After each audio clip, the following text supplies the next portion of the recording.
Nvidia just took a hit. After becoming one of the biggest companies in the world, AI stocks are starting to pull back. Now investors are asking, is the AI boom slowing down, or is this the perfect time to buy the dip? Here's what's going on. Over the last few years, Nvidia has had one of the biggest runs in market history.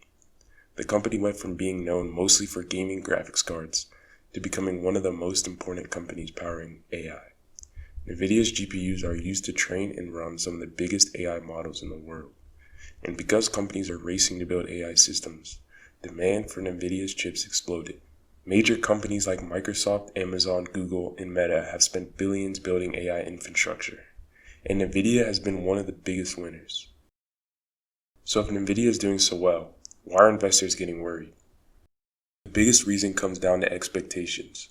When a stock rises this much, investors are no longer asking if the company is good. They're asking if the company can keep growing fast enough to justify the price. Nvidia isn't just expected to do well. Wall Street's expected to dominate. And when expectations get extremely high, even a small amount of doubt can cause investors to sell. Right now, there are three major things investors are watching. First is AI spending. Companies are putting billions of dollars into AI data centers, chips, and infrastructure. The question is, will these companies make enough money from AI to justify all this investment? AI may be the future, but investors still want to see profits. Second is competition. Nvidia is currently the leader in AI chips, but companies like AMD are trying to compete, and big technology companies are also working on their own custom AI chips. If competition increases, it could impact Nvidia's growth. Third is valuation. Nvidia has already become one of the largest companies in the world. When companies get this big, continuing to grow at the same speed becomes harder. The company doesn't just need good results anymore.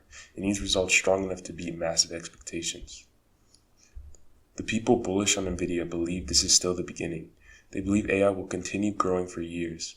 More companies will adopt AI, more data centers will be built, and the demand for computing power will keep increasing. To them, Nvidia is not just a chip company. It is one of the foundations behind the AI revolution. But the other side sees the risks. They believe AI stock may have moved too high too quickly. A company can be amazing and still have a stock that gets too expensive. They also worry that competition could increase, and companies may slow down AI spending if they don't see returns. So Nvidia's future isn't just about whether AI succeeds. Most investors already believe AI will be important. The bigger question is, can Nvidia keep growing fast enough to match these huge expectations? So what do you think? Is Nvidia still a buy after this pullback, or have AI stocks gotten too expensive?